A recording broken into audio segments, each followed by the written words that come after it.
M2 é um método intermediário para resolver apenas os meios do cubo mágico vendado.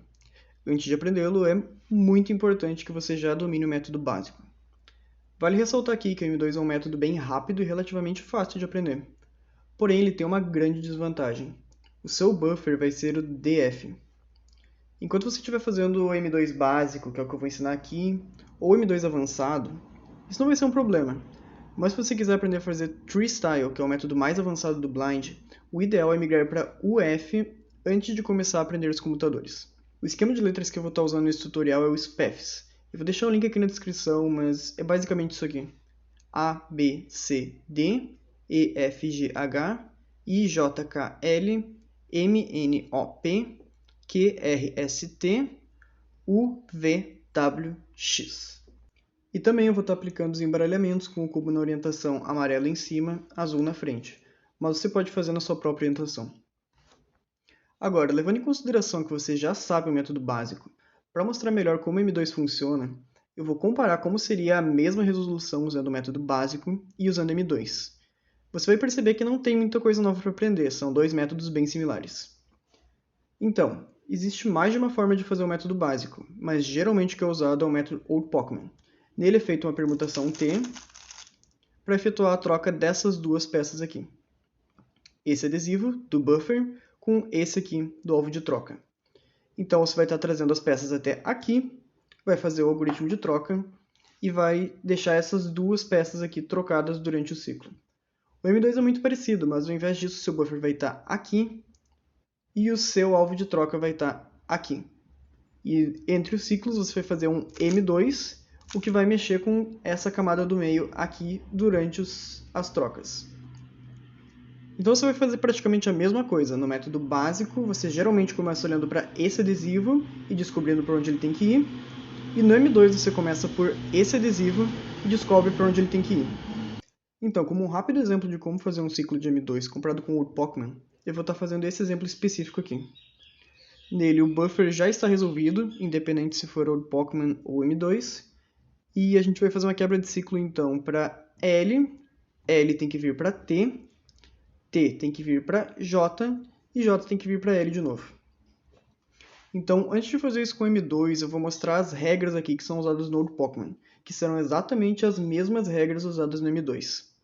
São exatamente as mesmas regras, apenas com buffers diferentes e alvos de troca diferentes. Então, esse cubo aqui tem exatamente o mesmo Scramble. No Old Pokémon, aqui é o buffer e aqui o alvo de troca.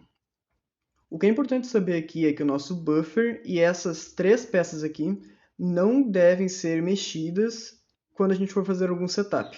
Fora isso, a gente pode mexer em qualquer coisa. Então, para começar, L a gente tem que trazer para cá, faz o algoritmo de troca e volta o setup. T a gente precisa tomar cuidado para não mexer nessas três peças aqui. Então dá para fazer um DW2 e mandar para cá, fazer o algoritmo de troca e volta o setup. Para J, a mesma coisa, a gente não quer bagunçar essas três peças, então a gente faz isso aqui, faz o algoritmo de troca, volta o setup, e L de novo, do mesmo jeito que lá no começo. Beleza, agora vamos fazer isso com o M2. Lembre que o nosso buffer é esse aqui, e o nosso alvo de troca é esse aqui. E quando fazemos M2, movimentamos tudo que está na camada M, então precisamos preservar tudo que tiver nessa camada. Então, para trazer o L para cá, a gente não pode fazer isso, porque isso vai mexer no que tinha na camada do meio. Então, não funciona como um setup. Em vez disso, dá para fazer isso aqui. Então, preservamos toda a camada do meio, exceto essa peça aqui, que é a peça que nós vamos fazer a troca. Agora podemos fazer M2 para fazer a troca e desfazer o setup. Isso fez o cubo parecer um pouco bagunçado, eu sei, mas vamos só continuar para ver o que acontece. A próxima é T, e de novo, não podemos fazer isso aqui, porque vai bagunçar a camada do meio, então podemos fazer isso aqui. M2 e desfazer o setup. Beleza, agora temos J, que pode ser feito assim. E de novo L, que é a mesma coisa de antes. M2 e volta o setup. e também resolveu tudo. Então, estamos usando exatamente os mesmos conceitos, só vamos usar um buffer diferente, um alvo de troca diferente e outros setups. Mas os novos setups são bem fáceis de descobrir. Tem alguns que chegam a ter mais de 4 movimentos, mas você vai ver eles na solve de exemplos no final. Se você conseguiu entender bem até aqui, você deve estar se perguntando, então, tá, o método básico parece só uma versão mais complicada do M2. Por que a gente aprende a fazer uma PLLT se dava para simplesmente fazer M2? E o motivo para isso é que no M2 existem algumas exceções. Pense como você conseguirá resolver qualquer coisa que está na camada M, tipo essa peça aqui. Você pode até pensar, eu posso mover ela para cá, mas você tem que preservar essa peça. Então isso faz com que esse seja um caso especial. Ou seja, você pode trocar com essa peça aqui, mas para isso você vai precisar de um algoritmo. Existem 4 algoritmos para os 4 casos especiais, que são C, I, W e S. Eu vou mostrar o algoritmo de C, mas os algoritmos de C, I, W e S vão estar na descrição do vídeo. Então, C é assim. É meio difícil de entender o que aconteceu aqui, mas o importante é que funciona. E só para explicar aqui, sobre A e Q, A fica aqui. E para trocar com ele, é só fazer M2. Exatamente isso. O buffer tem que vir para cá, então é só M2, sem nenhum setup. E para Q é um pouco mais complicado de descobrir um setup. O conceito é exatamente o mesmo, mas precisa de um setup um pouquinho maior. Eu vou mostrar aqui, mas também vou estar deixando ele na descrição do vídeo. M2 e volta ao setup.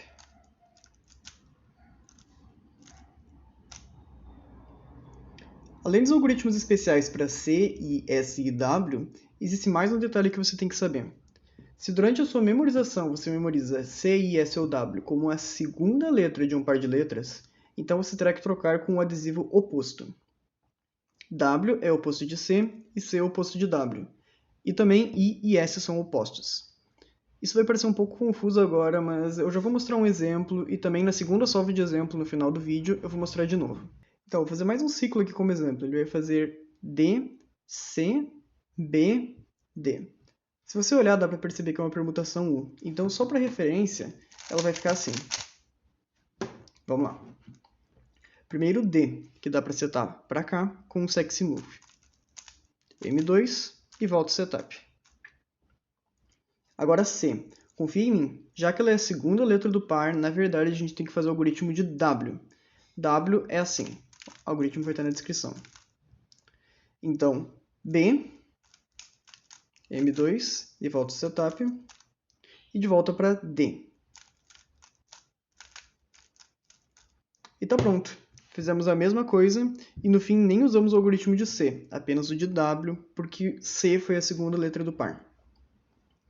Agora vou mostrar outro exemplo de como isso funciona. Vai ser exatamente o mesmo ciclo, mas dessa vez vamos fazer C, B, D, C. Deixa eu resolver ele aqui. Vamos lá. Então, a primeira vez que mandarmos para C será a primeira letra do par. Então fica C, B. E na segunda vez fica DC. É a segunda letra do par. Então faremos o algoritmo de W de novo. De novo, vai parecer um pouco confuso, mas lembra que é uma regra do método. Vamos lá. C, então B, M2 e volta ao setup. Então D e C de novo. Esse C vem como a segunda letra do par, então precisamos executar como se fosse um W. E fizemos de novo a mesma coisa. Então, se você tiver que trocar com um C, às vezes é o algoritmo de C e às vezes é o de W, dependendo da posição em que ele está no par de letras. E a mesma coisa acontece com I e com S. Se você ainda está confuso, lembre de assistir a segunda solve de exemplo no final do vídeo que eu vou mostrar melhor isso. E como eu já tinha falado antes, esse é o tutorial de um método intermediário para o cubo mágico vendado. Para entender ele, é importante que você já saiba um método básico. Logo mais eu vou estar lançando também um tutorial sobre M2 avançado, que é uma adaptação desse método que pode deixar ele bem mais rápido. Para não perder esse vídeo, aproveita e já se inscreve no canal, ativa o sininho para receber notificação quando sair um vídeo novo. E agora eu vou mostrar duas solves de exemplo com M2. A primeira vai ser bem fácil e a segunda vai ser um pouquinho mais complicada, mas com isso você já vai ter visto tudo o que você precisa saber sobre M2, levando em consideração que você já conhece o método básico. Então vamos para a solve de exemplo. Nesse primeiro exemplo aqui, a gente vai fazer esse ciclo aqui. Como de costume, a gente começa a memorização olhando para o nosso buffer, que é esse aqui. Ele tem que vir para M, M tem que vir para cá, que é O tem que vir para W, W tem que vir para E tem que vir para C, L, X, A, R. R já é o nosso buffer, então aqui terminaria a solve. Mas ainda tem uma peça que a gente não mexeu e que não está resolvida. Então a gente vai mandar para cá, que é J, e depois para cá, que é o lugar certo dela. Assim a gente vai terminar todos os ciclos e também já vai ter resolvido esse meio aqui que está virado. Então, para resolver, a gente faz M, que é esse algoritmo aqui, M2, e volta o setup, O, que vai ser esse setup aqui, M2, e volta o setup, W, que vai ser, como vai ser a primeira letra do par, a gente vai ter que fazer o algoritmo normal, então é esse aqui, E é assim. Agora, C, que de novo sendo a primeira letra do par, é só executar normal. L, M2, e volta o setup. X, M2, e volta o setup.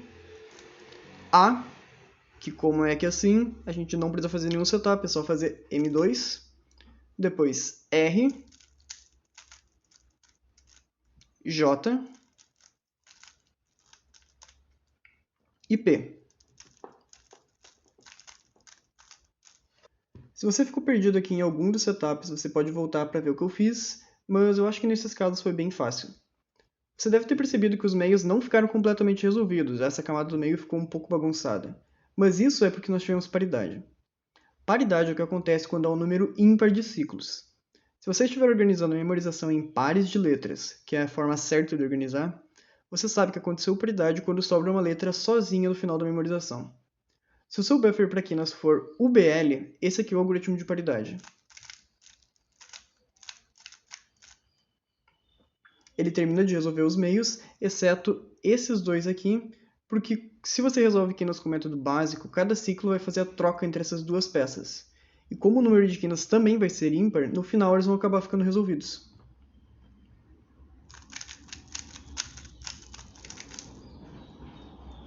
E eu sei que alguns de vocês aprenderam o método básico usando o UFR como buffer para quinas. Caso esse aqui for o seu buffer para quinas, o algoritmo de paridade é esse aqui.